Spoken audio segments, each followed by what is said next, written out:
Carmela, 27 anyos, ay laging nangangarap ng isang masayang pamilya. Ngunit tila hindi pa niya natatagpuan ang tunay na pag-ibig. Ayaw nang maghintay, nagpasya siyang sumabak sa dating market, kung saan ang mga blind dates ay isinasaayos ng maayos. Ngunit sa kasamaang palad, hindi pa rin natatagpuan ni Carmela ang kanyang Mr. Right.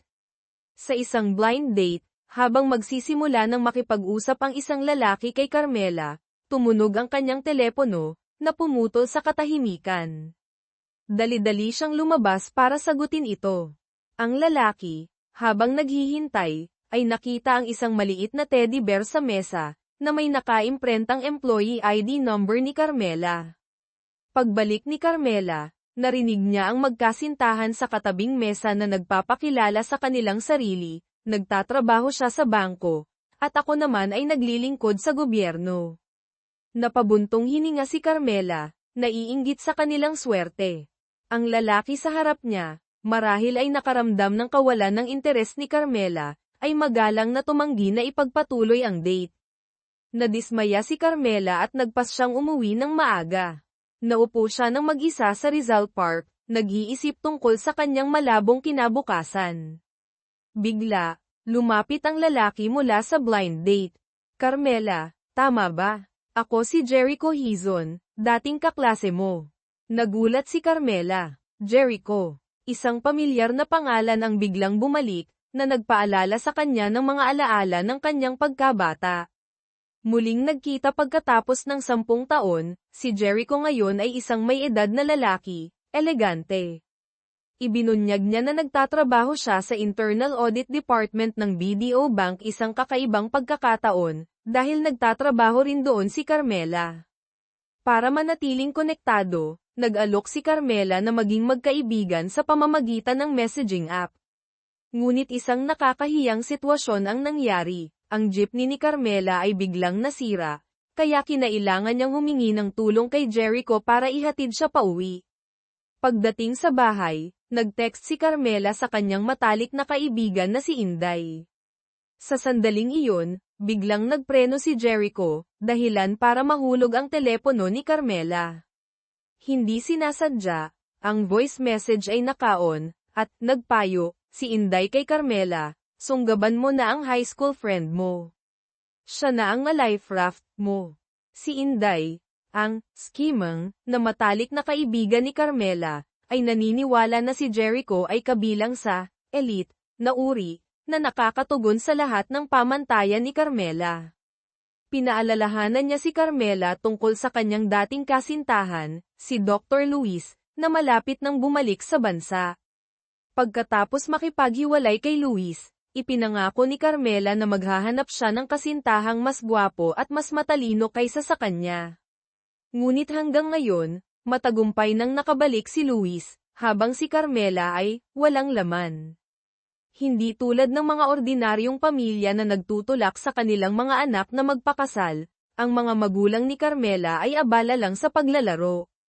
Kaya kinailangan pa ni Carmela na utusan ang kanyang mga magulang na hanapan siya ng kasintahan. Naalala ng kanyang ina ang apo ng kanyang guro sa Tagalog, nakara-rating lang mula sa ibang bansa. Nabalitaan niya na napakagwapo nito, at ang kanyang karakter at kakayahan ay napakahusay. Ipinadala niya kay Carmela ang impormasyon sa pakikipag-ugnayan nito. At muli, isang kamanghamanghang pagkakataon ang nangyari. Ang apo ng guro sa Tagalog ay si Jericho Hizon. Isang araw na malakas ang ulan, nagmadaling pumunta si Carmela sa trabaho. Hindi man lang napansin na tinulungan siya ni Jericho na buksan ang pinto ng sasakyan. Sa BDO Bank, si Carmela ay nagtatrabaho bilang front desk officer sa ika-17 palapag. Samantala, si Jericho ay dumadalo sa isang shareholders meeting. Kinwestiyon niya si Vice President Reyes tungkol sa dahilan ng 25 million peso na non-performing loans sa nakaraang quarter. Ipinaliwanag ni Mr. Reyes na ang mga negosyong umuutang ay palaging may panganib, at hindi niya mahuhulaan na sila ay malulugi na haantong sa non-performing loans. Hindi sumang-ayon si Jericho, Sinabi niyang nagkulang si Mr. Reyes sa profesionalismo nang suriin niya ang mga nanghiram. Naimbestigahan niya na karamihan sa listahan ng non-performing loans ay mga kaibigan o malayong kamag-anak ni Mr. Reyes. Pinaalalahanan ni Jericho si Mr. Reyes na ang mga nagtatrabaho sa bangko ay dapat gumamit ng malaking halaga ng pera para tulungan ang iba, at hindi para sa kanilang sariling pakinabang.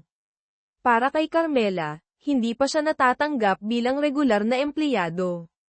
Dahil sa kakulangan ng tauhan sa Development Department, si Carmela ay inilipat doon.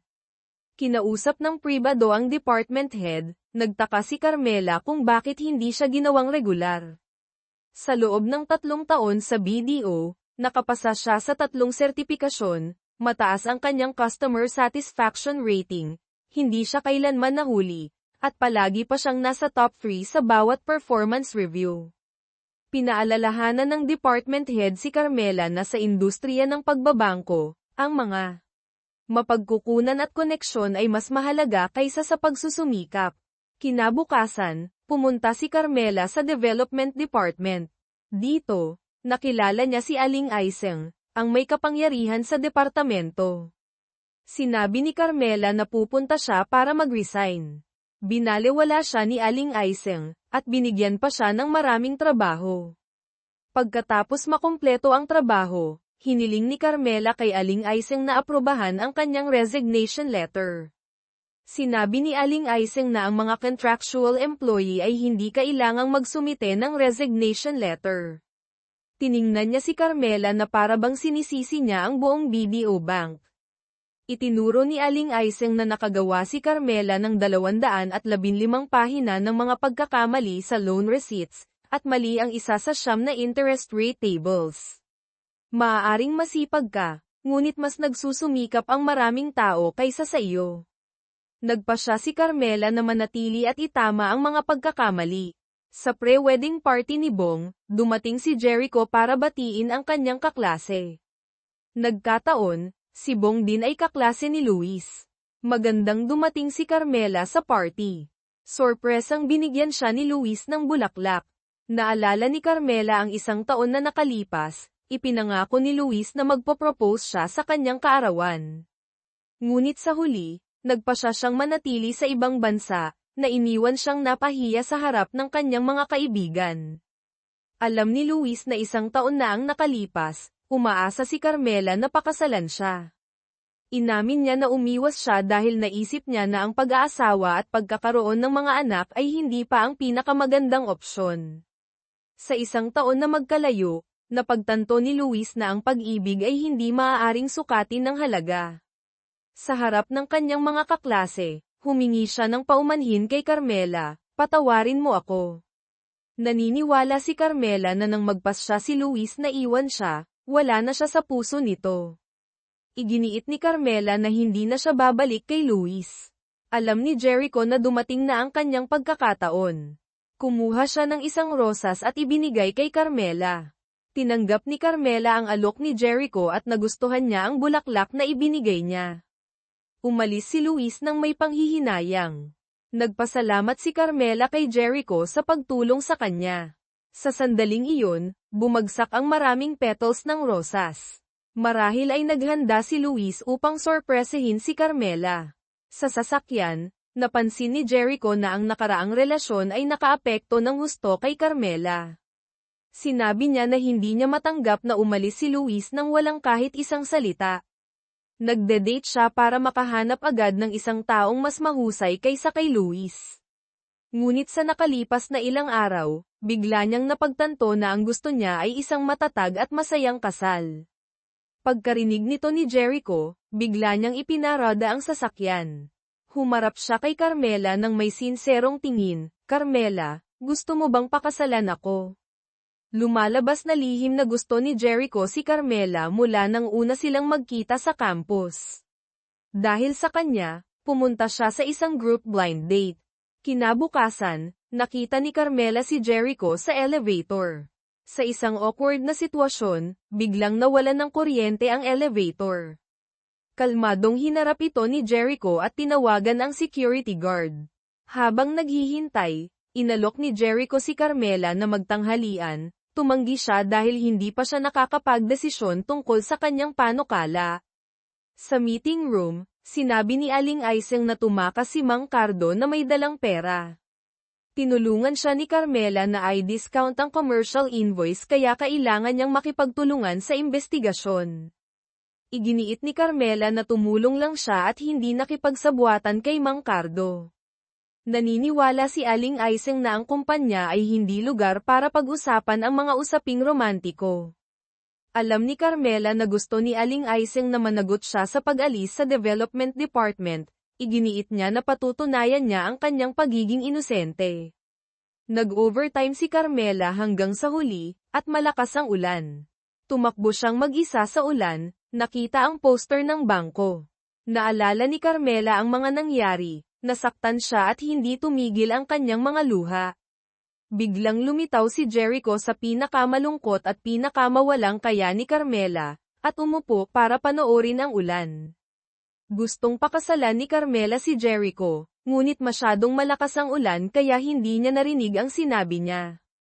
Akala ni Carmela na alam ni Jericho ang tungkol sa gulo niya.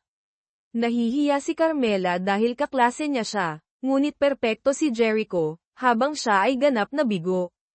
Sinabi ni Carmela na nagsusumikap siya, ngunit hindi siya naging regular, at pinalipat pa siya sa Development Department, at ang mas nakakatawa pa, hindi na siya makapanatili sa Development Department.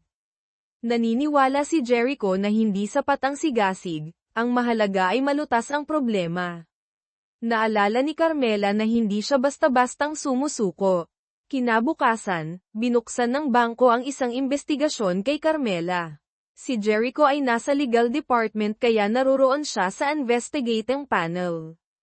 Inilimbag ni Carmela ang kanyang pag-uusap kay Mang Cardo para patunayan na siya ay responsable lamang sa pagsusumite ng mga dokumento. Ang pangungulekta at pagpuno ng impormasyon ay ginawa ni Mang Cardo. Bukod pa rito, inilagay ni Carmela ang kanyang payslip at lahat ng bank card sa kanyang pangalan, iginiit niya na hindi siya nakatanggap ng anumang performance payment. Nagtanong pa si Jericho, hindi ba alam ni Carmela na ang dalawang negosyo ay walang resibo? Sumagot si Carmela na alam niya, ngunit ayon sa patakaran ng bangko, sa kaso ng isang emergency business, maaaring bayaran ng kumpanya ang mga resibo sa loob ng isang buwan. Bagamat hindi siya nagdeklara ng buwis, siya ang account manager kaya kailangan niyang magbigay ng commitment na mag-issue ng tax invoice na nilagdaan ng pinuno, naniniwala siya na ang tax seal ay nasa storage room. Sa huli, ibinalik ng investigating panel kay Carmela ang kanyang pagiging inosente. Si Aling Aiseng ay malamig sa labas, ngunit sa kanyang puso, kinilala niya ang kakayahan ni Carmela. Kinabukasan, inatasan si Carmela na bisitahin si Mang Tony sa ospital, isang mahalagang partner ng Development Department. Nagkamali siya ng kwarto, nagkataong nakita niya si Jericho. Nasa ospital ang kanyang ina. Akala ng ina niya na dumalaw ang girlfriend ng kanyang anak kaya masaya siya. Sinabi ng ina ni Jericho na ang kanyang anak ay isang introvert, mayroon siyang maraming nasa puso niya, ngunit hindi niya masabi kahit isang salita. Ngunit kung magsasalita si Jericho, ito ay isang seryosong pangako habang buhay. Bigla siyang nagkasakit, sinabi ng doktor na hindi maganda ang kondisyon ng ina ni Jericho, kahit na makatanggap siya ng pinakamahusay na paggamot, wala na siyang maraming oras. Naunawaan na ni Carmela kung bakit nagmamadali si Jericho na magpakasal. Naghihintay kay Jericho sa lobby ng ospital, niyaya ni Carmela na kumain. Sa halip na isang marangyang restaurant, pumunta sila sa sikat na food street sa Binondo.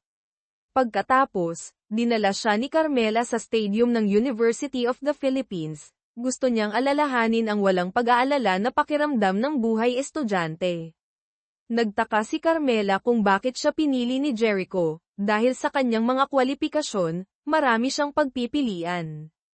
Sinabi ni Jericho na nakakaramdam siya ng seguridad kapag kasama niya si Carmela, at sa isang hindi inaasahang saloobin kapag pumapasok sa kasal, iniisip ni Jericho na ang bawat araw pagkatapos nito ay maaaring magkaroon ng mga sorpresa. Naniniwala rin si Carmela na kung sapat na mababa ang panimulang punto, sapat na mataas ang kaligayahan. Nakakaramdam siya ng kaunting pagkawala para sa kanya dahil hindi matatag ang kanyang trabaho.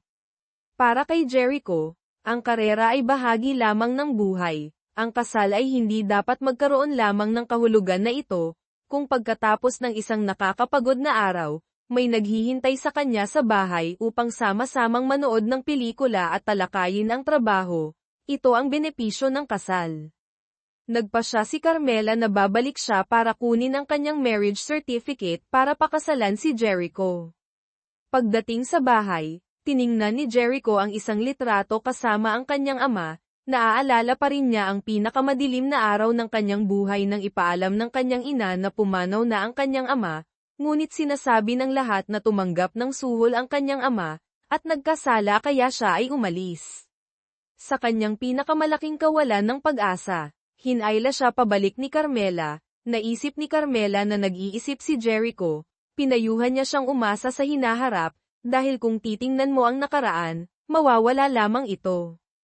Binigyan ni Carmela si Jericho ng payong para malampasan niya ang pinakamahirap na oras. Iginiit niya na pagkatapos tumigil ang ulan, magiging asol ang langit. Ang init ni Carmela ay nagbigay ng kulay sa kalangitan na dating itim sa harap ng mga mata ni Jericho. Nang marinig na malapit ng ikasal ang kanyang anak, pinayuhan ng ina ni Carmela na dapat siyang mag-isip ng mabuti dahil iba ang kasal sa pakikipag-date. Sinabi ni Carmela na si Jericho ang apo ng kanyang guro sa Tagalog na pinuri ng kanyang ina. Sinabi ni Jericho na siya at si Carmela ay mga kaklase sa high school, na magkakilala sa loob ng halos 10 taon kaya alam nila ang bawat isa. Para matiyak ang kanyang mga magulang, isiniwalat ni Carmela na lihim niyang gusto si Jericho noong high school, ngunit siya ay masyadong mahusay kaya hindi niya nang ahas na ipahayag ang kanyang sarili, kaya nang makita niyang muli si Jericho, itinuring niya na dapat siyang pakasalan siya. Pumayag ang mga magulang ni Carmela na ibigay ang kanyang marriage certificate sa kanyang anak. Kinabukasan, dinala ni Jericho si Carmela sa opisina ng pagpaparehistro ng kasal. Gayunpaman, nakalimutan nilang kumuha ng litrato. Hinayla ni Carmela si Jericho sa malapit na photo studio, ngunit hindi pa rin sila nakaabot sa oras para sa pagpaparehistro ng kasal. Sa pag-iisip na matagumpay na nakapagparehistro ng kasal ang dalawang anak, hiniling ng mga magulang ni Carmela sa kanilang manugang na lalaki na baguhin ang kanyang paraan ng pagtawag sa kanila. Hinawakan ni Jericho ang kamay ni Carmela, ipinangako niya sa kanyang mga magulang na aalagaan niya siya ng mabuti.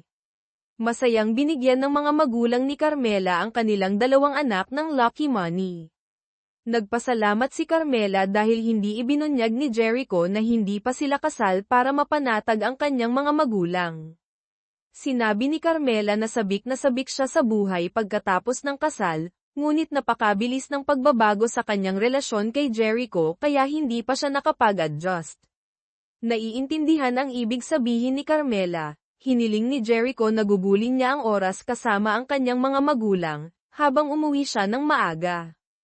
Hihintayin niyang makapag-adjust si Carmela bago pag-usapan ang pangmatagalan. Sa BDO Bank, pinapili ni Aling Aiseng si Carmela ng damit para sa isang dinner party kasama ang mga kasosyo. Nakasalubong si Carmela sa elevator, nag-text si Jericho na sinisisi siya dahil tinanggihan niyang makipagkita sa kanya para kumain at dumalo sa dinner party. Narinig si Aling Aiseng na humihiling kay Chairman Santos na maging maingat. Sinabi ni Jericho na magkakaroon ng sariling pagpapasya ang audit department, at kung ang development department ay gumawa ng anumang ilegal na pag-uugali, walang makapagliligtas sa kanila. Nadama ni Aling Aiseng na binabalaan siya ni Jericho. Nakita si Carmela na nakatayo mag-isa, lumapit si Jericho para ipasuot sa kanya ang kanyang jacket. Sinabi niya kay Carmela na kung ayaw niyang pumunta, kakausapin niya si Aling Aiseng. Sinabi ni Carmela na dati niyang ginagamit ang kanyang sigasig sa lahat para malutas ang mga problema, ngunit ngayon gusto na niyang pumasok sa labanan. Nagpanggap si Jericho na may ginagawa para sunduin si Carmela. Masyado siyang lasing kaya hindi niya alam kung saan niya inilagay ang kanyang susi. Tinawagan ni Jericho ang kanyang mga biyenan, ngunit umuwi na sila sa probinsya.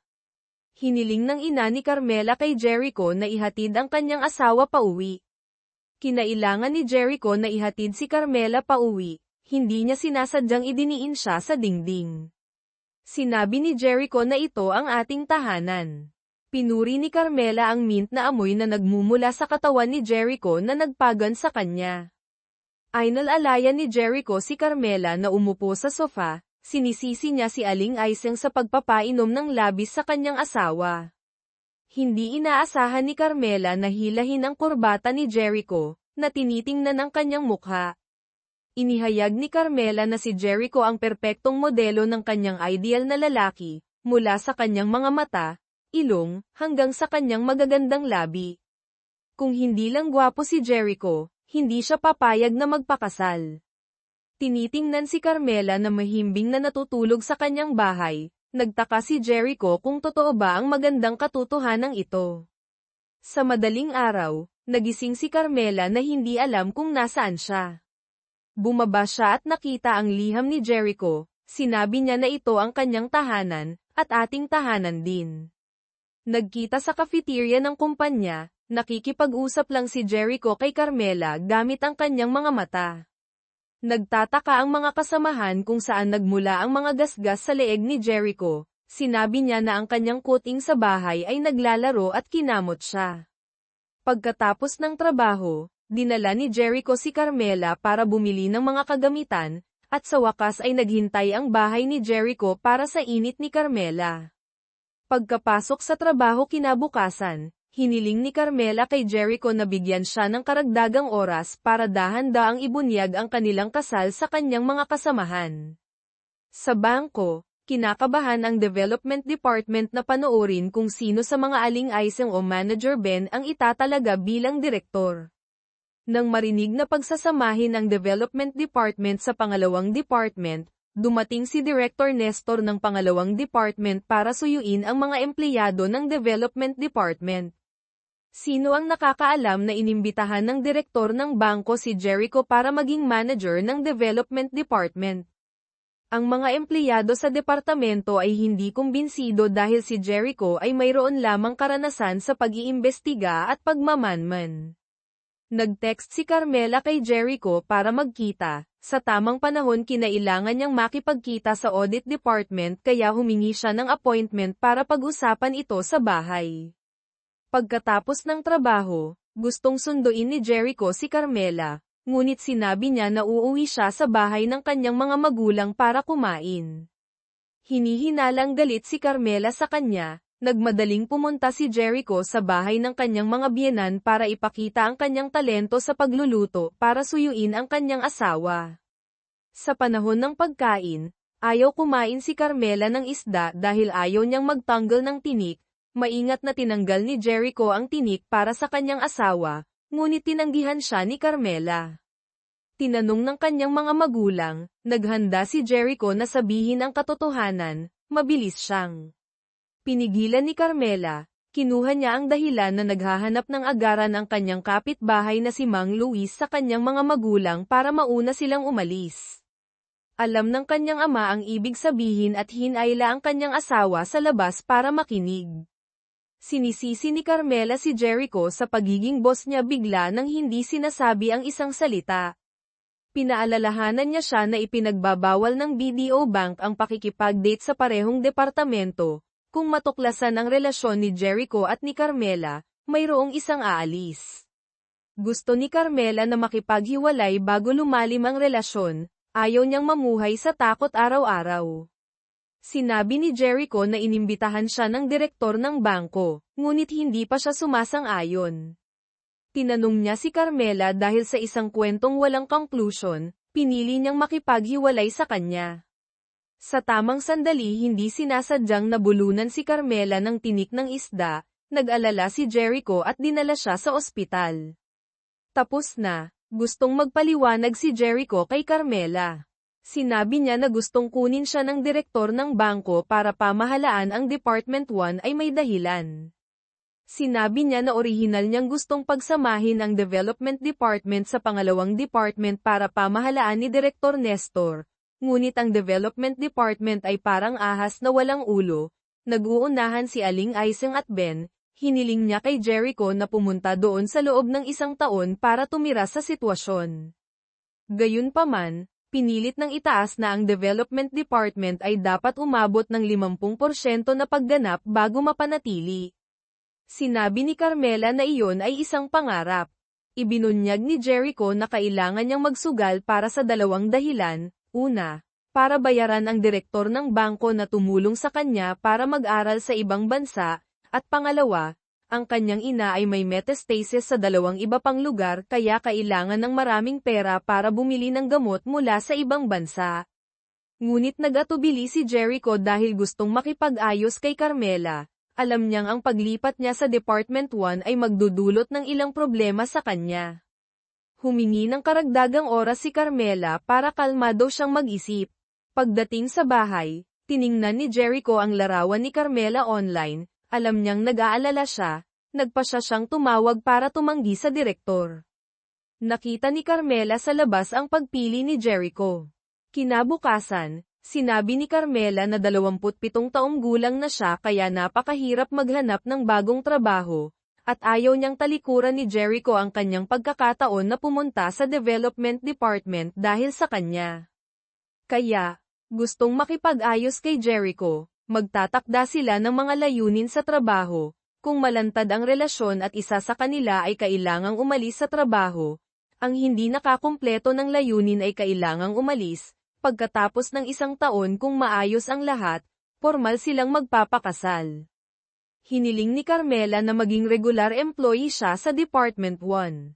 Nangako si Jericho na dodoblehin niya ang pagganap ng Development Department sa loob ng 1 taon. Pagdating sa bangko, formal na tinanggap ni Jericho ang Development Department. Isinuot ni Carmela ang kanyang bagong card ng posisyon, natuklasan na kinuha niya ang mga bagay ni Jericho. Tiningnan ang mga empleyado na nagpapakita ng kawalan ng kooperasyon, nagsimulang muling makipag-usap si Jericho sa lahat para paliitin ang distansya. Inimbitahan ni Jericho ang buong department na kumain, ngunit tumanggi si Ben ng diretso. Sa tanghalian, kumakain si Carmela kasama si Inday nang dumating si Jericho. Tinitingnan sa paligid na walang kasamahan, sinenyasan siya para lihim na palitan ang kanyang pangalan kay Carmela. Nagpatawag si Jericho nang bigla ang meeting. Gayunpaman, sinadya ni Ben na huli na siya dumating. Naghintay na naroon na ang buong department, inanunsyo ni Jericho na nagwakas ang meeting. Sinabi niya na gagawa siya ng grupo sa Viber para ipaalam ang trabaho. Sino mang lumabag ay parurusahan ayon sa mga regulasyon sa industriya. Sa panahon ng pagkain, sinabi ni Carmela na ang kanyang puso ay halos tumalon sa labas sa meeting ngayong araw. Iniisip ni Jericho na maraming problema na dapat lutesin ang Development Department. Tinitingnan si Carmela na sumasakit ang paa dahil ang kanyang mga bagong sapatos ay medyo masikip, tahimik na pinalawak ni Jericho ang sapatos para sa kanya. Tinulungan niya siyang kumuha ng mga bagay sa taas. Lumingon si Carmela at hindi sinasadyang hinawakan ang labi ni Jericho na ikinahiya nilang dalawa. Sa bangko, isang lalaki na nagngangalang Enteng ang biglang sumugod sa Development Department. Mabilis na pinakalma siya ni Carmela at tinanong siya. Sinabi ni Enteng na inirekomenda sa kanya ng matchmaking company na tinatawag na Cupid's Arrow ang isang dating loan package mula sa BDO Bank. At pagkatapos na tumakas ang babae na naitugma sa kanya ni Cupid's Arrow na may pera, hiniling ng BDO Bank na ibalik niya ang pera. Hiniling ni Enteng kay Carmela na mag-log out kaagad ng kanyang account. Tinanong ni Carmela ang kanyang password para ilihis ang kanyang atensyon. Sinamantala ni Jericho ang pagkakataon na agawin ang kutsilyo sa kanyang kamay. Natakot si Enteng at pinulot ang kutsilyo para umatake. Mabilis na hinaranggan ni Jericho si Carmela. Sa ospital, sumilip si Carmela para bisitahin si Jericho, hindi niya pinapansin ang panganib na nag-aalala tungkol sa sugat sa kanyang kamay. Sinisisi ni Jericho si Carmela sa kanyang lakas ng loob na tumayo at makipag-usap kay Enteng. Hindi inaasahang pumasok si Aling Aiseng, nagpanggap si Jericho na siya lang ang nasa kwarto ng ospital. Nakita si Aling Aiseng na naghahanda na tumawag sa kanya, mabilis na pinatay ni Carmela ang bell, sa huli si Carmela ay nakatakas sa loob ng 1 segundo. Kinausap ng pribado si Ben, hiniling ni Jericho na imbestigahan niya ng malinaw ang dating loan. Sinabi ni Ben na wala siyang maraming oras para mag-imbestiga ng mga kaso. Pinaalalahanan ni Jericho si Ben na siya ang namamahala sa consumer loan, kung hindi niya ito nililinaw, ang nakaupo na nakikipag-usap sa kanya ay ang punong tanggapan. Nagmamadali si Ben at Aling Aiseng sa matchmaking company para mag-imbestiga. Kinilala ng mga empleyado dito si Carmela bilang isang pamilyar na customer. Naririnig ang isyu ng pera, pinayuhan ng mga empleyado ang consumer loan mula sa BDO Bank. Ibinunyag nila na ang kanilang boss ay may magandang relasyon kay General Manager Reyes sa BDO, hanggat hindi nagbabago ang posisyon ni General Manager Reyes, walang problema sa loan ng mga customer. Pagdating sa bahay, pumunta si Carmela para tulungan si Jericho na magpalit ng damit, ipinagmamalaki niya na pumunta siya sa matchmaking company para mag-imbestiga, dahil sa kanyang katalinuhan, hindi niya ipinahayag ang kanyang pakikipag-date kay Jericho. Pinuri niya si Carmela at nangako na magbabayad siya ngayong gabi. Nag-isip-isip si Carmela kaya nagdahilan siyang makikipagkita kay Inday para takasan ang titig ni Jericho. Nakita si Carmela na huli na bumalik, lumabas si Jericho sa kanto para sunduin siya para mamasyal.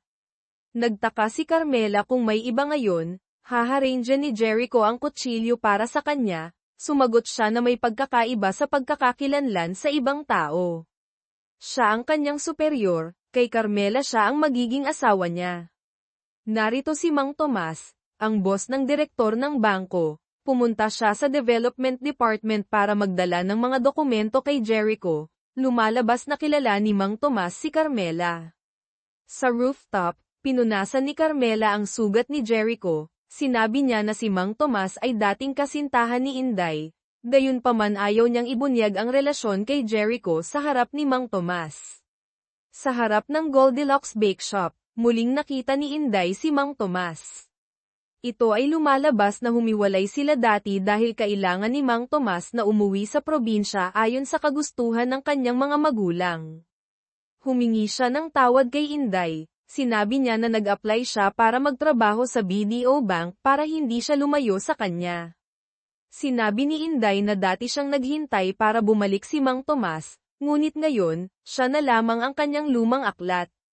Pagdating sa bahay, masaya si Carmela na makakain ng masarap na pagkain na niluto ng kanyang amo. Sa tamang sandali tumawag si Enteng para magpasalamat kay Carmela, pinayuhan niya si Enteng na makipag-ayos sa matchmaking company bago sila malugi. Humingi ng paumanhin si Enteng dahil masyado siyang nabahala kaya nasaktan niya si Jericho. Kinabukasan, sa pulong, sinabi ni Jericho na sinisiyasat at nilutes ng bangko ang kaso ng dating pautang, at pinuri niya si Aling Aiseng para sa kanyang aktibong pagsisiyasat. Kasabay nito, pinuna ni Jericho si Ben, na siyang nang-asiwa sa dating pautang. Kinwestiyon ni Ben si Jericho tungkol sa paghimok sa kanya na mag-imbestiga at pagkatapos ay punahin siya sa harap ng lahat. Naniniwala si Jericho na kahit na si General Manager Reyes ang unang nag-aproba ng dating pautang, si Ben naman ang kumatawan dito. Akala ni Ben na nadamay siya ngunit masigasig na nagsikap na ayusin ang maliliit na pagkakamali, at nahulaan niya na gusto siyang ilagay ni Jericho sa kanyang lugar upang magpakitang gilas sa Development Department. Dinalaw ni Carmela ang kanyang biyenan sa ospital. Pinayuhan siya nito na kung mayroon siyang mga hinaing, sabihin niya ng diretso kay Jericho, na ang kanyang anak ay isang tao na may libu-libong pag-iisip sa kanyang ulo, ngunit hindi siya handang magsalita. Tiniyak ni Carmela sa kanyang biyenan dahil siya at si Jericho ay lubhang magkasundo. Nagtataka siya kung bakit hindi nagsuot si Carmela ng singsing sa kasal, at hiniling niya kay Jericho na kunin ang kahon ng regalo sa tabi ng cabinet, na naglalaman ng isang pares ng singsing sa kasal na ibinigay niya sa dalawang anak. Nakipagkita ng pribado si Carmela, tinanong siya ni Jericho kung galit siya sa kanya tungkol sa Ben. Akala ni Carmela na hindi dapat parusahan ni Jericho si Ben nang walang dahilan, at inakala ng lahat na sinasadya niyang palabasin ang kanyang galit. Naniniwala si Jericho na siya ay isang pinuno, at hindi niya maaaring pangasiwaan ang lahat batay sa damdamin ng kanyang mga empleyado. Nadama ni Carmela na hindi niya lubos na nauunawaan si Jericho. Nagalit si Carmela sa kanyang asawa at umuwi sa bahay ng kanyang ina. Tumingin na lang si Jericho sa kanya ng tahimik mula sa malayo. Wala siyang karanasan sa pakikipag-date kaya kinailangan niyang humingi ng tulong kay Inday. Nagtataka siya kung bakit nagmamalasakit si Carmela sa sitwasyon ni Ben. Iginiit ni Inday na hindi nag-aalala si Carmela tungkol kay Ben, galit siya sa paraan ng paglutas ni Jericho sa problema. Aakalain ni Carmela na matigas ang ulo ni Jericho, at hindi niya binibigyang pansin ang damdamin ng iba. Iniisip ni Inday na hindi handa si Jericho na ibahagi ang kanyang mga saloobin kay Carmela, na isang ipinagbabawal sa isang matalik na relasyon. Kinabukasan, pumunta si Jericho para hanapin si Carmela. Ibinigay niya ang tank ng isda kay Jericho at hiniling sa kanya na umuwi sa bahay upang mag-usap. Alam ni Jericho na galit si Carmela tungkol sa paraan ng paghawak niya sa problema. Nilinaw niya na hindi nagpa siya si Ben na magpahiram ng dating pautang, ngunit dapat siyang managot para sa kanyang kapabayaan, at higit pa rito, ang pagdala ng customer ng kutsilyo ay nagkaroon ng malaking epekto sa development department, at hinanap siya ng direktor ng bangko na humihiling sa kanya na tanggalin si Ben. Naniniwala si Jericho na kahit na hindi nakikinig si Ben, siya ay may kakayahan, at sa halip na bumaba sa ranggo, gusto niyang magbigay ng maliit na parusa ngunit isang malaking babala upang magbigay ng sagot sa mga departamento. Sinisi ni Carmela si Jericho dahil sa pag-iingat ng kanyang mga saloobin sa kanyang puso. Kung handa siyang magbahagi, ang mga empleyado ay hindi magiging hindi nasisiyahan. Upang mapawi ang galit ng kanyang kasintahan, nangako si Jericho na susubukan niyang baguhin, kapalit ng kanyang pag-asa na huwag basta-basta talikuran ang relasyon sa kanya.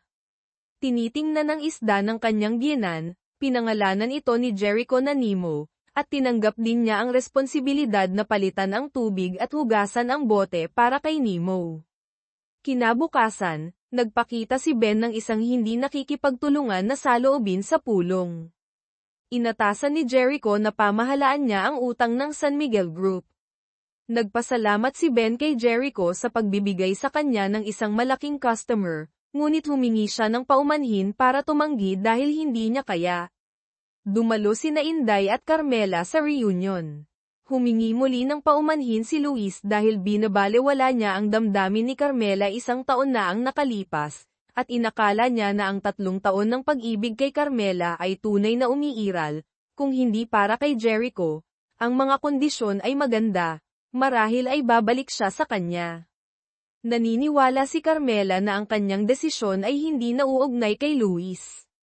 Nang Gum-Abi, gustong kunin ni Jericho ang kanyang asawa, natakot si Carmela na malalaman ni Luis kaya hiniling niya kay Jericho na huwag pumunta. Kumuha si Luis ng kotse upang ihatid sina Carmela at Inday pauwi. Nakita si Luis na ayaw umalis, hiniram ni Inday ang alak para sumuka sa kanya. Binago ang kwento gamit ang higit pang mga partikular na pangalan at lugar sa Pilipinas smiley face. Pumunta si Jericho sa bahay ni Inday upang kunin si Carmela at nakatagpo si Luis. Sa parehong pagkakataon, nakatayo si Mang Tomas sa ilalim ng bahay ni Inday kaya hindi nang ahas si Jericho na pumasok upang kunin ang kanyang asawa. Nang sumapit ang umaga, nabasa ni Carmela ang text ni Jericho, at nagmadali siyang bumaba ngunit hindi niya siya nakita. Sinabi niya sa kanyang sarili, paano siya hinihintay ni Jericho buong gabi. Sino ang nakakaalam na biglang lumitaw si Jericho, hinihintay niya si Carmela sa dulo ng kalsada para ihatid ang kanyang asawa pauwi. Sa kotse, gustong pakinggan ni Jericho si Carmela na magsalita tungkol sa bawat isa sa development department. Alam ni Jericho na ang development department ay hindi katulad ng internal audit department. Ang trabaho dito ay nangangailangan ng pagkakaisa ng grupo. Gusto niyang maunawaan ang personalidad at kakayahan ng bawat isa kay Carmela. Sa tingin ni Carmela, nagtrabaho ng mapagpasyahan si Aling Aiseng, na nagdala ng pakiramdam ng seguridad sa mga customer. Hanggat siya ay isang bagay na gusto niyang gawin, tiyak na magtatagumpay siya. Lalo na, sa ngayon, walang masamang utang si Aling Aiseng. Salungat si Ben kay Aling Aiseng, napakagiliw sa mga customer, kaya naman gusto ni Ben na magbigay kasiyahan sa maraming malalaking customer sa bangko. Binati ng buong department si Aling Aiseng sa pagbawi ng masamang utang, maliban kay Ben na bumantong hininga dahil mayroon pa siyang natitirang masamang utang na 30 na milyong piso. Lumabas si Jericho at hiniling kina Aling Aiseng at Ben na pumunta kasama niya para gumawa ng customer. Hinamak ni Ben si Jericho dahil madumi siya, hiniling niya ang appointment sa isang kasosyo sa isang simpleng restaurant. Gusto niyang makita kung paano makikipag-usap sa negosyo ang isang taong mula sa labas ng industriya tulad ni Jericho. Medyo nagulat si Ben dahil nakakuha si Jericho ng appointment kay General Manager Reyes, na bihirang makisalamuha. Pinuri ni General Manager Reyes si Jericho sa pagpili ng restaurant. Gusto niya ang isang simple at maaliwalas na lugar tulad ng tapat na pagtatrabaho ni Jericho, hindi mapagpanggap. Sila Aling Aiseng at Ben ay naghalinhinan sa pag-alay ng alak, na nagpila. Nakita si Carmela na ginagaya ito. Dali-daling ipakilala ni Jericho si Carmela bilang isang sales assistant na pumunta upang magmaneho. Naunawaan ni General Manager Reyes ang intensyon at kumuha ng tsaa sa halip na alak. Alam ang General Manager Reyes na namamahala sa pagtatayo ng isang pinagsamang asosasyon ng maliliit na negosyo. Sinabi ni Jericho na responsable si Ben para sa 2 gusali na angkop para sa mga opisina. At maaaring payagan ang General Manager Reyes na gamitin ang mga ito ng libre, kapalit ng na General Manager Reyes ang maaaring italaga ang BDO na mga siwa sa mga utang ng maliliit na negosyo sa pinagsamang asosasyon. Sinabi ni General Manager Reyes na ang pay na ito ay masyadong malaki kaya maraming bangko ang nakipag-ugnayan sa kanya. Iniisip ni Jericho na tinitingnan ng malalaking kumpanya ang macro. Ngunit ang kailangan ng maliliit na negosyo ay isang lubos na praktikal na serbisyo, at ang BDO ay maaaring hindi kasing laki ng ibang mga bangko, ngunit ang pagpapatupad naman nito ay may kalamangan. Tumulong kaagad si Aling Aiseng at Ben upang kumbinsihin ang General Manager Reyes. Hindi kumbinsido sa malawak na pananaw ng mga kabataan, hiniling ni General Manager Reyes kay Jericho na pumunta sa kanyang kumpanya upang talakayin ang mga detalye. Nag-aalala si Carmela dahil lasing si Jericho. Habang lumalabas ang lahat, lumapit si Carmela para magtanong tungkol sa kanya. Hindi inaasahang hinawakan ni Jericho ang kamay ni Carmela, sinabi niya na ayos lang siya para maging panatag siya. Hinatid ang General Manager Reyes. Nagtaka si Carmela kung bakit hawak ni Jericho ang kanyang kamay. Humingi siya ng paumanhin dahil lasing siya, ngunit nakita ni Carmela na napakaayos ni Jericho. Hiningi ni Jericho sa kanyang asawa na ihatid siya pauwi, ngunit kailangan pa ring mag-alala si Carmela tungkol sa 2 tao sa kotse. Nagtataka si Ben kung bakit tutulungan siya ni Jericho. At naniniwala si Carmela na gustong gawing kaibigan ni Jericho si Ben. Gayunpaman, pinanatili ni Ben ang kanyang pananaw na hindi makasundo kay Jericho. Naniniwala si Aling Aiseng na nagsasalita lang si Ben, pinakitaan siya ni Jericho ng kaunting asukal at hindi niya alam ang silangan, kanluran, timog, at hilaga, at binibigyang diin niya ang kanyang dila. Tapos na ang paghahatid ng magkakaibang mag-asawa. Bumalik si Carmela upang sunduin si Jericho, at inihanda pa niya siya ng isang baso ng pulot tubig na pampaginhawa ng lasing. Nag-aalala si Carmela na malalasing si Jericho, mawalan ng malay, at magnanakaw ng pera ng iba, at maging ang kanyang kagandahan ay mawawala. Hiniling ni Jericho sa kanyang asawa na maging panatag dahil may tao sa bahay kaya hindi siya maaaring masyadong lasing sa labas. Pinuri ni Carmela si Jericho para sa paghawak sa isyu sa isang tao. Para gantimpalaan si Jericho, dinala niya siya sa Manila Bay para kumain ng halo-halo. Iniisip ni Jericho na mayroon pa siyang maraming pagkukulang. Nagpapasalamat siya kay Carmela sa pagpapaalala sa kanya sa buhay. Nakita si Jericho na hindi kumakain ng halo-halo. Iginiit ni Carmela na kainin ang kanyang halo-halo para sa kanya. Hindi niya sinasadyang nahulog sa bisig ni Jericho. Gustong tikman ni Jericho ang halo-halo ni Carmela. Tinawanan niya siya dahil sa pagiging bata. Kumalat ang halo-halo sa bibig ni Jericho. Hindi inaasahang binuhat ni Jericho si Carmela. Kumuha siya ng isang paumanhin dahil hindi niya gustong damaykit si Carmela sa tubig dagat. Kinabukasan, nakatanggap si Carmela ng isang palumpon ng pulang rosas. Nahulaan niya na lihim itong ibinigay sa kanya ni Jericho kaya masaya siya. Para magpasalamat, ibinigay niya sa kanya ang super cute na pekeng ice cream. Pagdating sa bahay, tinrato ni Jericho si Carmela ng isang barbecue, inihaw, sa rooftop. Nagmamalasakit na sinuot niya ang kanyang apron para sa kanyang asawa na nakadama ng biglaang pagkabigla si Carmela. Sa panahon ng pagkain, tinanong ni Jericho si Carmela kung natanggap na niya ang rosas. Nakita si Carmela na tumango at hindi na niya sinabi, ngunit sa kanyang puso puno siya ng kalungkutan. Naaalala ni Jericho na niyakap niya ang isang palumpon ng rosas upang magtapat kay Carmela sa kanyang kaarawan, ngunit nagkamali si Jericho. Nagdala si Luis ng iba't ibang rosas upang ibigay kay Carmela. Pinili niya ang asul na rosas at pumayag na maging kasintahan ni Luis. Sinisisi ni Jericho ang kanyang sarili dahil sa pagkahuli na ang pulang palumpon ay hindi nakarating sa yakap ni Carmela. Alam niya na ang bulaklak ay hindi nagmula kay Jericho. Itinapon kaagad ni Carmela sa basurahan.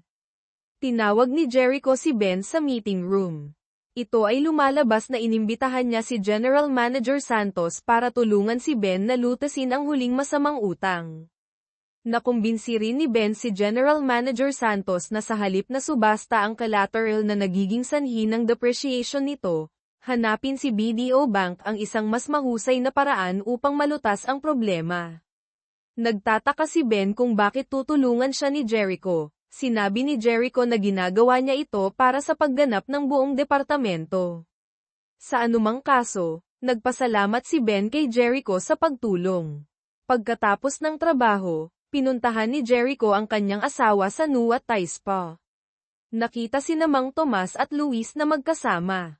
Kumuha si Carmela ng dahilan para magdala ng mga dokumento kay Jericho para ilihis si Mang Tomas. Hinayla niya si Inday para umalis ngunit tinawag siya ni Luis pabalik.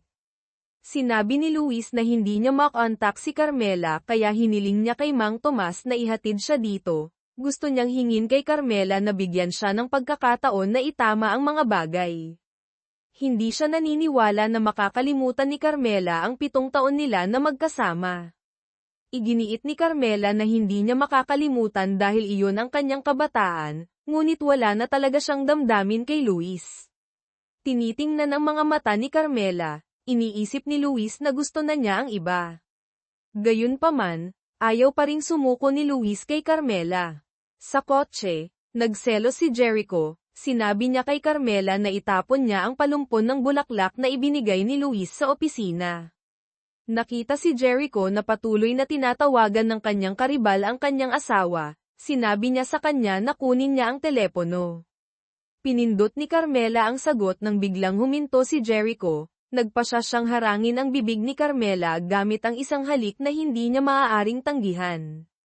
Sinabi ni Carmela kay Jericho na huwag pansinin ang mga salita ni Luis.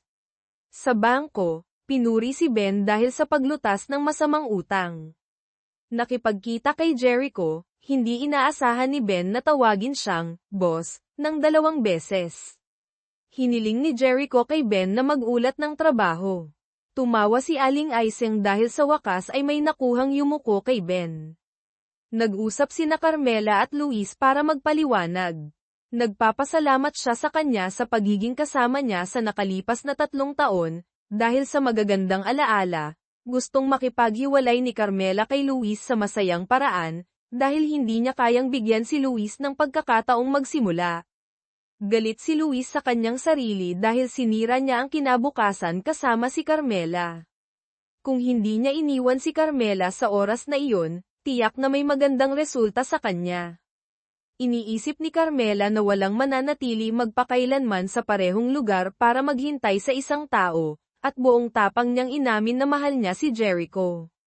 Dahil hindi sinusuportahan ng bangko ang pakikipagrelasyon sa parehong departamento, tinatago nila ito sa lahat. Gayunpaman gusto ni Carmela na malaman ni Luis sa lalong madaling panahon. Pumunta si Jericho sa ospital para bisitahin ang kanyang ina at nakatagpo si Carmela. Sinabi niya na maayos na niyang naasikaso si Luis. Dinala ni Jericho ang kanyang asawa para bisitahin ang kanyang ina. Nang gumabi, niyaya ni Carmela si Jericho na kumain ng pansit, espesyal siyang umorder ng 3 uri na gusto niya. Nagtataka si Jericho kung bakit alam ni Carmela ang kanyang mga paborito. Ibinunyag ni Carmela na si Jericho ay isang Diyos ng lalaki sa paaralan ng mga babae, at nabanggit siya sa lahat ng dako. Naaalala ni Jericho na dating nakatayo si Carmela at hinihintay ang isang tao sa labas ng silid-aralan, ngunit nang dumaan siya, yumuko siya at tumakbo. Hinala ni Jericho na hinihintay siya ni Carmela.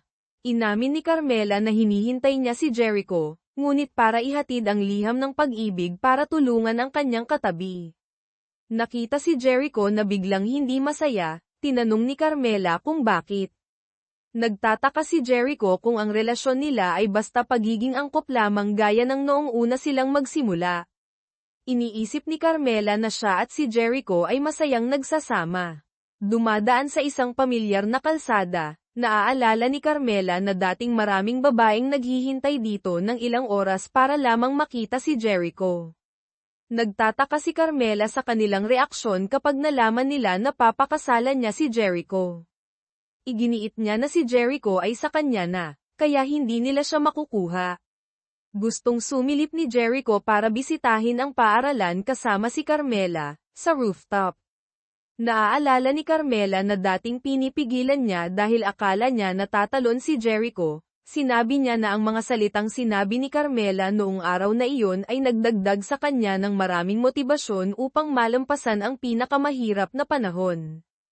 Pagdating sa bahay, natutunan ni Jericho sa kanyang sarili, kung aaminin ko na lihim kong mahal si Carmela sa loob ng 10 taon, madarama kaya niya ang pressure. Sa halip na alalahanin ang nakaraan, nagpasya siyang lumikha ng mga bagong alaala kasama si Carmela. Kinabukasan, nakita ni Jericho si Carmela na naglalaba at tumakbo siya para tumulong. Iniisip na medyo mabilis ang pag-unlad ng kanilang relasyon kaya natatakot na magkaroon ng mga salungatan kapag nagsama na. Iminungkahi ni Carmela na lumikha ng 3 patakaran. Una, hindi dadalhin ng dalawa ang negatibong damdamin sa trabaho sa bahay. Pangalawa, dapat silang magkasundo sa pamamahala ng pananalapi. Agad na inilipat ni Jericho ang lahat ng kanyang ipon sa kanyang asawa para pamahalaan.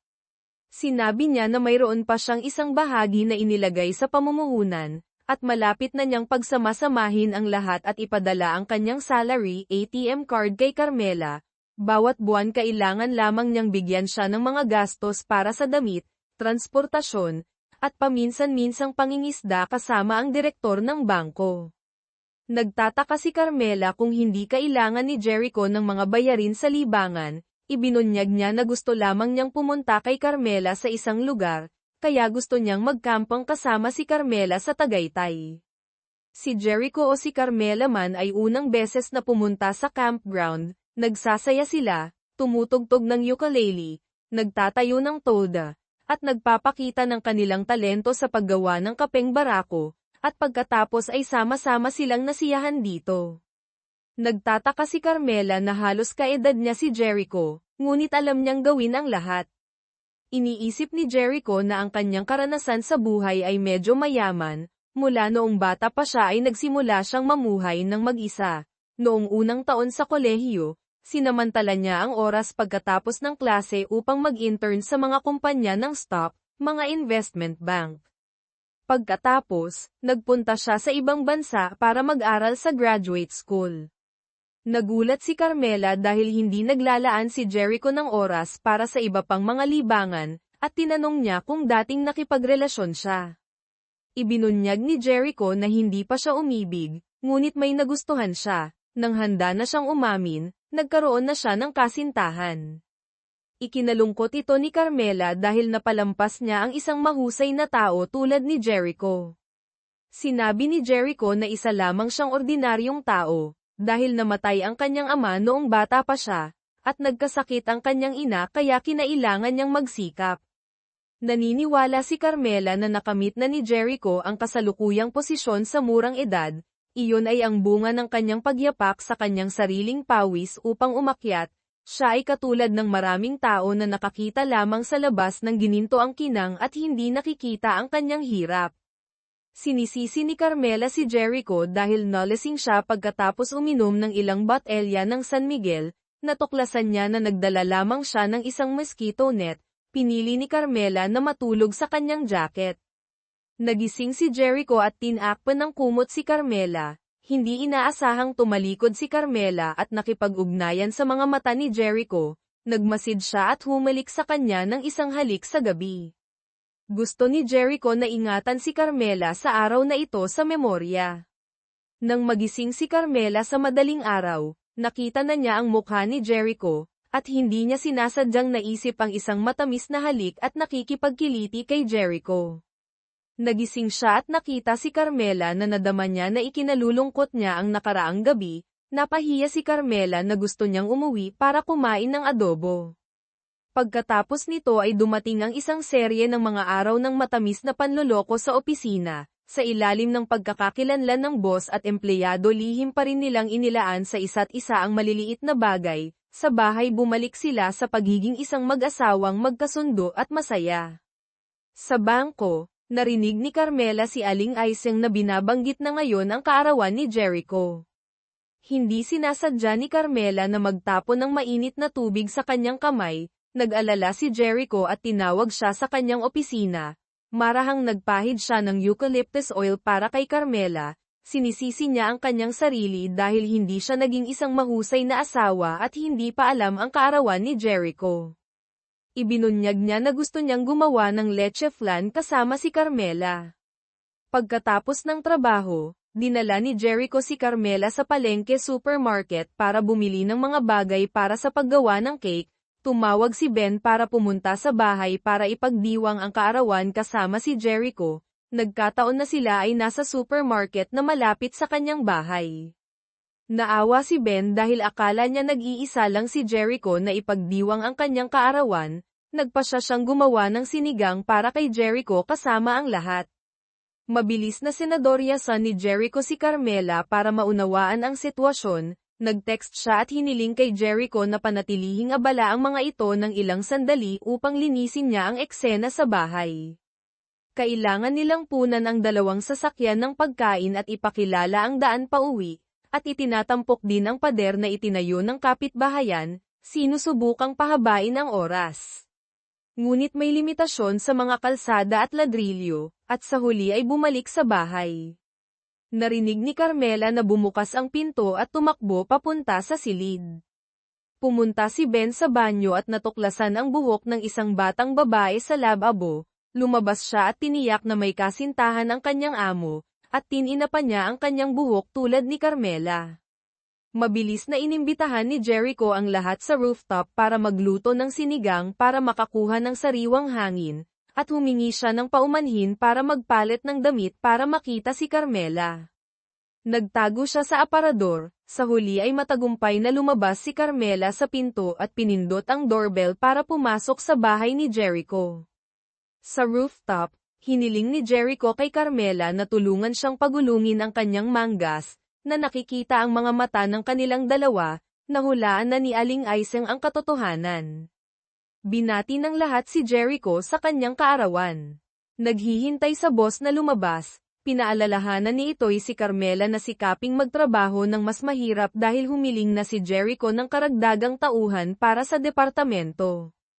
Bumalik si Jericho ngunit nakalimutang magdala ng sungka, tumalon para ilabas ang kanyang galit. Hiniling niya kay Jojo na bumaba sa silid sa tapat ng hagdan upang tumulong na maghanap. Hindi niya napansin na kinuha niya ang kahon ng regalo ni Jericho ng mali. Sinabi niya na ito ang manika ni Maria Clara na hindi niya maibigay sa kanyang lihim na crush. Nadismaya si Carmela nang malaman na may malaking damdamin si Jericho para sa isang lumipas na one-sided love, at nagalit siya at nag-text na pupunta siya sa bahay ni Inday.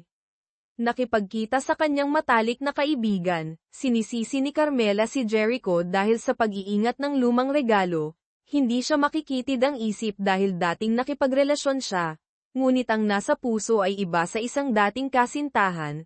Ang nasa puso ni Jericho ay isang ideya na humihingi at hindi nakukuha. Nakita si Inday na abala sa pagtingin sa telepono. Hinala ni Carmela na gumawa na ng paraan ang kanyang matalik na kaibigan kay Mang Tomas. Nagbigay-pugay si Mang Tomas sa pag-aayos ng electric fan para kay Inday. Hindi niya sinasadyang ipakita ang kanyang abs sa harap ng dating kasintahan.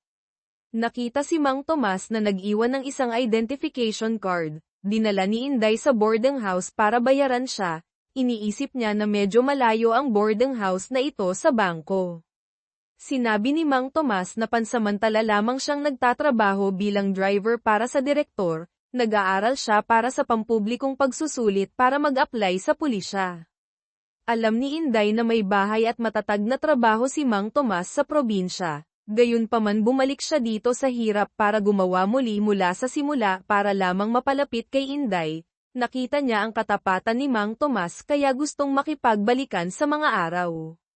Pagdating sa bahay, nagtataka si Carmela sa kanyang sarili na naranasan niya ang maraming bagay kay Jericho. May pagmamahal pa ba siya sa dating figura, ngunit hindi niya alam na ang babaeng iyon mismo siya. Kinabukasan, ipinahayag ni Jericho na si Ligaya Santos ay lilipat mula sa front desk department patungo sa development department. Narinig siya na tinawag si Jericho na dating senior. Nagbago ang ekspresyon ni Carmela. Narinig ni Ben ang talakayan ng lahat tungkol sa relasyon sa pagitan ni Ligaya at ni Jericho. Sinabi niya na ang ama ni Ligaya ay ang pangkalahatang direktor ng isang malaking nakalistang kumpanya, ang malaking customer sa BDO. Tinitingnan ng estilo ng buhok ni Ligaya, biglang nakita ni Carmela na ito ay katulad ng manika ni Maria Clara ni Jericho. Sa kanyang unang araw ng trabaho, niyaya ni Ligaya ang buong department na kumain, toast sa pag-asang pagsamasamahin ang department. Lalo pang nagselo si Carmela nang makita si Ligaya na kumukuha ng sisig para kay Jericho. Tinitingnan si Carmela na hindi maganda ang ekspresyon. Akala ni Ben na nalulungkot siya tungkol sa mga romantikong bagay. Tinanong niya ang kanyang mga ginustong lalaki kay Carmela upang maginhawang ipakilala sa kanya ang ilang tao. Ibinunyag ni Carmela na gusto niya ang isang bata na marunong tumugtog ng sining. Hindi mahalaga sa kanya ang hitsura hanggat alam niya ang layo sa iba. Naalala ni Ben ang nakababatang kapatid na nakatugon sa kondisyon ni Carmela. Nang marinig niya ang kanyang pagpayag na pumunta sa isang blind date, halos sumuka si Jericho ng kanyang pagkain. Lumabas si Carmela para maghanap kay Jericho at bigla siyang idiniin sa dingding, hindi niya siya pinayagang makatakas sa kanyang yakap. Kinwestiyon ni Jericho kay Carmela kung pupunta siya sa blind date, sinabi niya na gusto niyang panatilihin ang mukha ni Ben kaya sumang-ayon siya muna at pagkatapos ay tumanggi. Sinabi ni Jericho kay Carmela na kanselahin kaagad ang kanyang appointment kay Ben pagkatapos ng pagkain. Nang makalabas sa party, hinabol ni Jericho si Carmela hanggang sa istasyon ng LRT. Sinabi ni Carmela na siya ay dumadanas at kailangan niya ng space. Hinanap ni Jericho si Carmela hanggang sa istasyon ng LRT. Nagtanong si Carmela tungkol sa uri ng babae na nagustuhan niya noon. Sinabi ni Jericho na gusto niya ang mga ikinakabit ang kanilang buhok sa isang nakapusod, at mayroon ding isang napakalakas na tawa. Nagtaka siya kung nagagalit si Carmela sa kanya tungkol dito. Itinatwa niya at kinuha ang dahilan na dumating siya sa kanyang regla kaya medyo hindi siya matatag sa emosyonal. Pagdating sa bahay, nagluto si Jericho ng ginataang mais para mapakalma si Carmela kapag dumating ang kanyang regla. Nabasa niya ang status ni Carmela, Isinulat niya na kailangan niya bang sumusubok na maging isang perpektong modelo para sa kanya o hindi. Dinala ni Ben si Carmela sa isang blind date. Balak niyang umalis pero nakita niya si Jericho at ligaya na nakikipagkita sa mga kliyente. Selos si Carmela kaya nagpaiwan siya sa blind date para inisin si Jericho. Lumabas si Jericho para umorder ng lumpia at nakita niya si Carmela at Ben. Nang makita siya, sinadya ni Carmela na purihin ang kadate niya ayon sa sinabi ni Ben. Inutusan ni Jericho si Ben na bumalik at tapusin ang plano at isumite sa kanya mamayang hapon. Sinabi ni Jericho kay Carmela na tawagan siya kung may problema. Hinintay ni Carmela hanggang gabi pero hindi siya inaya ni Jericho sa isang date. Tinanong ni Jericho kung bakit pumayag si Carmela sa blind date. Nag-aalala ka sa kapatid mo, kaya malaya rin akong makipag-date, galit na sabi ni Carmela. Agad na ipinaliwanag ni Jericho na kilala ni Ligaya ang mga kliyente kaya isinama niya ito. Sakto namang tumunog ang telepono ni Jericho dahil tumatawag si Ligaya. Sinabi niya kay Carmela na kumain na muna at pagkatapos ng trabaho ay uuwi siya. Pagkatapos ihatid ni Jericho ang mga kliyente, bumalik siya para sunduin ang asawa niya, pero umuwi na si Carmela. Nagmamadali siyang umuwi at nakahinga ng maluwag nang makita niyang mahimbing na siyang natutulog. Naisip ni Jericho, alam kaya ni Carmela kung ilang beses ko siyang sinulyapan bago ko nagawa ang manikang Maria Clara. Kinabukasan, nakita ni Jericho na tinatawagan si Carmela ng kaibigan ni Ben, sinagot niya ang telepono. Humihingi ito ng paumanhin dahil hindi nakasipot, para makabawi, gusto niyang yayain si Carmela na kumain ng kakanin sa weekend. Sinabi ni Jericho na naliligo si Carmela kaya hindi niya masagot ang telepono. Nakita niya si Carmela na abala sa pag-aaral para sa civil service exam, lumapit si Jericho at tinulungan siya. Naalala ni Carmela ang payo ni Inday na dapat siyang maging aktibo sa panliligaw kay Jericho. Bigla niya itong hinalikan sa pisngi. Nakita ni Jericho na gumawa na siya ng unang hakbang, kaya gumawa siya ng 79 pang hakbang. Inamin ni Carmela na hindi dysmenorrhea ang dahilan ng pagiging irritable niya. Ipinaliwanag ni Jericho na magkaklase lang sila ni Ligaya at hindi sila malapit, at si Director Nestor ang nagpasok sa kanya sa development team. Sinabi ni Jericho na kahit noon pa man o ngayon, si Carmela pa rin ang pipiliin niya. Sa development room, nag-aalala ang lahat tungkol sa performance sa pagtatapos ng taon. Ipinagmalaki ni Ligaya na nakakuha siya ng 10 milyong dolyar mula sa kumpanya ng DMCI. Sinabi ni Itoy na dahil magaling si Ligaya sa pakikipag-ugnayan, siguradong magiging regular siyang empleyado ng departamento. Nang makita si Jericho, inanyayahan ni Ligaya ang buong departamento na magkaraoke para ipagdiwang ang kanyang tagumpay. Tumanggi si Jericho dahil may inaasikaso siya sa bahay. Pagka-uwi niya, nag-alala si Jericho nang makita niyang nag-aaral pa rin si Carmela ng gabing-gabi. Nagpanggap siyang naglilinis para itago ang mga libro niya, umaasang magkakaroon siya ng balanse sa pag-aaral at pagpapahinga. Sinabi ni Carmela na sa susunod na linggo ay lalabas na ng ospital ang kanyang biyenan, gusto niyang mag-aral ng mabuti para magkaroon siya ng oras na alagaan ito sa hinaharap. Para salubungin ang kanyang biyenan, pinalitan ni Jericho ang kama sa study room. Tinulungan siya ni Carmela na maglinis at nakita niya ang singsing sa kasal sa drawer. Sinubukan niyang isuot ito at sakto sa kanyang daliri. Pumunta ang mag-asawang Jericho sa ospital para sunduin ang kanyang ina. Pagka-uwi nila, gustong magluto ni Carmela para sa kanyang biyenan, pero nang makita siyang nahihirapan sa isdang bangus, kusang tumulong si Jericho.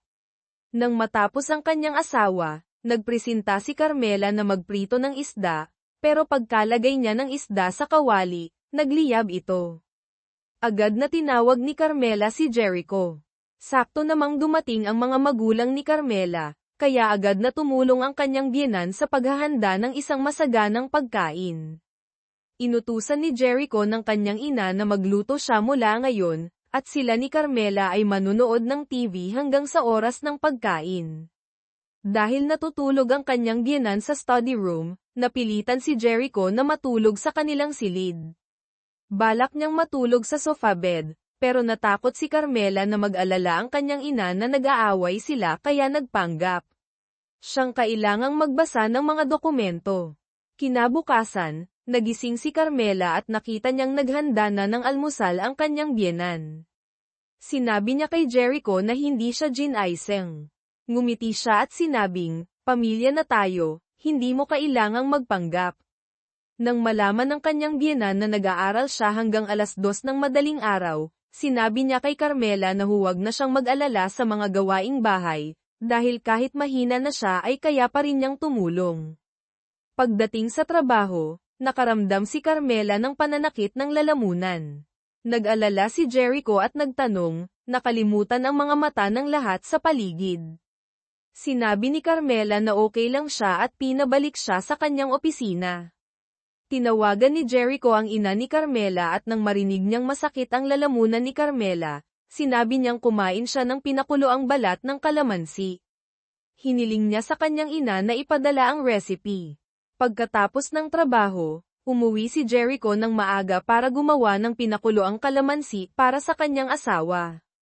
Habang kumakain ng kalamansi si Carmela, sinabi niya sa kanyang asawa na masakit lang ang kanyang lalamunan at wala siyang lagnat. Para makasiguro, idinikit ni Jericho ang kanyang pisngi sa noo ni Carmela, at nang hindi siya mainit ay medyo napanatag siya. Sinabi ni Carmela na pagkatapos niyang kumain ng kalamansi, gagaling na siya bukas. Pagdating sa silid, nakita ni Carmela ang isang kaaya-ayang eksena. Lumabas si Jericho na nakabalot lamang ng tuwalya, na nagpahiya sa kanya. Nang tanungin siya ni Jericho, sinabi ni Carmela na hindi pa siya gumagaling. Lumapit si Jericho para tingnan siya, pero hindi siya mainit. Nahihiya si Carmela at nagtakip ng kumot. Hinalikan ni Jericho ang kanyang asawa sa noo at sinabi na magpahinga siya para makapaghanda para sa kanyang pagsusulit bukas. Pagkatapos ng maraming araw ng pagsisikap, matagumpay na nakumpleto ni Carmela ang kanyang pagsusulit. Sa tabi niya, si Jericho at ang buong departamento ay nagsusumikap din na, matapos, sa huling mga araw ng taon. Pumunta ang mga magulang ni Carmela para makipag-Noche Buena sa kanyang biyenan, nagpasya silang magkasama silang magdiwang ng Pasko, para mas maging malapit ang pamilya. Pagkatapos ng isang taon ng pagsusumikap, dinala ni Jericho si Carmela sa isang mamahaling restaurant sa Makati para kumain ng Noche Buena. Ibinahagi nila ang kanilang mga alalahanin tungkol sa pagsusulit at ang mga problema sa trabaho.